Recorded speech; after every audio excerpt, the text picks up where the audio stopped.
about simile and metaphor in counselling. Give us a taste, Rory. Well, yes, we use a lot of kind of verbal shortcuts in our everyday language. And a good example of that, we recorded this in March, and we've just had the Beast from the East. And if anybody's wondering what the Beast from the East is, it was a huge amount of snow. Apparently it came from Siberia, and it became for a time a metaphor for bad weather, for snow, for people not being able to get to work, for literally hundreds and hundreds of things. It became something that was a common language. You said to someone in the supermarket, I'm buying more bread because the Beast from the East is coming. They knew exactly what you were talking about. And it comes up so much in the world of counselling and psychotherapy. Metaphor. Like it. And it's something we work with all the time, and it's something that your clients will bring to you, where they're using imagery to identify where they are and what they are feeling. And I guess a reason for this, from my frame of reference, is that we're not encouraged in today's modern world to speak about feelings in any great depth. We may say we're happy, we may say we're sad, we may say we're angry, but the words start running out round about there. And it's almost as if you're feeling any deep emotional stress that you might be carrying, it's something that you're not encouraged to talk about. When people say, how are you doing? You say, I'm fine. And we may find that our clients don't have the words to describe the emotion that they're feeling inside, because they don't know the words for it. They've never been encouraged to look at it. So they might use a picture or imagery. So they may say something like, I have a knot in my stomach. Now, they don't have a knot inside their stomach, but they've got a feeling in their stomach, and they may say, I've got a knot in my stomach. And it gives us kind of an insight into what they're feeling through that imagery. Absolutely. And it's a really good starting point, I think, in communication. So if someone's, I come from the north of England, you would never have known. And if I said to you listening, I was given bum's rush, you may think, what is he talking about? Well, bum's rush in my part of the world means that you were basically thrown out or exited out of something. Bum's rush, in other words, your bum was removed out. Your bottom is removed out of the door. And it's the really good starting points metaphor, because when someone uses a metaphor, you can then, as a therapist, and these are advanced skills, I have to say, well, when I think of that, when I think of, say, boiling mad, I think of being really angry. What's it like for you? And he opens a door. Metaphors are literally doors that the client pushes open just a little bit for you. And then you respectfully open that door and walk in and just investigate and just explore a little bit more. And you just, when you finish listening to this podcast, spend the rest of the day listening out for metaphors. We speak in them all the time. They're so powerful because they give an insight into where somebody is at, what somebody is feeling. And we use them in everyday language. So they're culturally linked. And you need to keep that in mind. If you're using metaphor imagery within your sessions, keep in mind that they are culturally linked, as Rory spoke about. What was that? Rory Bum's Rush. I've never heard it before, because I grew up in South Africa. So my culture is different. So be mindful of your culture and the culture of your client when working with things that they may bring, with the imagery that they may bring. But there's also, I guess, some safety. There's safety for the client in likening how they feel to something that is external to themselves. Self-exploration is really, really painful. And if we're asking a client to identify pain here in this session and then go and sit in that pain, wash yourself with this pain, fully submerge yourself in it so you can tell me all about it. Hey, that is frightening. That's frightening. And a lot of time clients will run from it. And we see that in our sessions where we will try and guide back to the feelings, to the emotions, and clients may run into the narrative. And a way is working with metaphor. A client may say something, I'm lost. I feel all alone. You may even say something like, as if you're stranded on a desert island. You can bring it in because and if they go, yeah. And then you can go into, and you look around and there's just nobody else there. And now you're working in metaphor. And even better is when the client may bring that metaphor into the session from their frame of reference.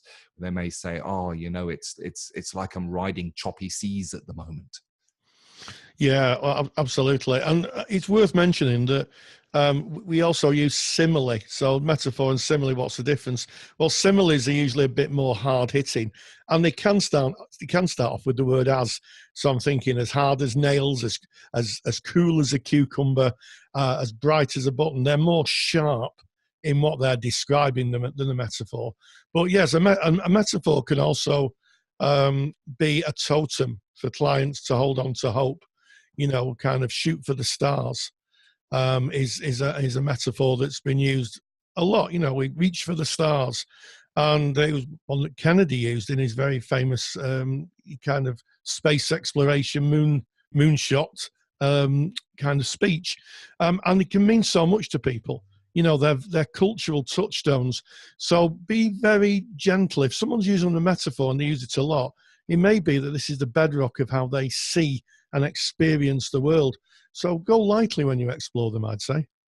I agree with you. And one, I guess, just final check-in with metaphor is metaphor sits and operates in a different part of the brain than when we're recalling memories or speaking about our emotions. When we're putting pictures to it and likening it to something, we're using a different part of our brain. And this can also kind of almost edge into past the edge of awareness, I guess. So we're sometimes likely to see transference shown in terms of a metaphor. And in fact, in the seven-eyed model of supervision, it is encouraged to use metaphor with a supervisee and suggest to the supervisee, if you were stranded on an island with this client, how would that be? Where would you set up your camp? Where would they set up their camp? And then exploring that metaphor gives insight into the subconscious process that we're not consciously aware of, because you are using a different part of the brain. And I think it was Eugene Gendlin speaks about this a lot. He speaks about the self-sense and also a little bit of work on metaphor. So worth looking at there. And we'll maybe put a link to that in the show notes for today as well. Yeah, absolutely. So, and what I would say is that when you go into practice, you use metaphor. You were right, exactly what you said about, in the opening about, unconscious competence. If I sometimes stop and hear myself, I'd use metaphor a lot and simile a lot, because they're shortcuts. They're kind of language shortcuts that we use so that people can absolutely get where we're at without having to explain it in a huge amount. Yeah, really useful. 100%. And as we leave that, and we leave the metaphor, the simile, the imagery behind, I encourage you, if you want to explore this in more detail, do as Rory said and speak to your peers about it, or just listen out for where other people are maybe using metaphor, simile, or imagery to describe what happened to them within the day. And then I'd also challenge you to journal about your own uses. Pick up when you find yourself speaking about something and using a picture or an image or a metaphor to describe that. Put a little mental tick next to it. And then when you're journaling, go and explore it and really explore that image. Ask yourself questions about it. What did I really mean? So if it was on a choppy sea, an example I used a little bit earlier, what kind of boat are you in on that choppy sea? Are you alone in that boat? Are there life vests in that boat? What does it feel like? Is it day? Is it night? Is there a storm? Ask yourself and explore it and see where it goes for yourself. Go and do some self-exploration around that imagery, that metaphor, that simile. Yeah, absolutely. And as we said before, these are advanced skills. So, when you're using them, you're stepping up, I think.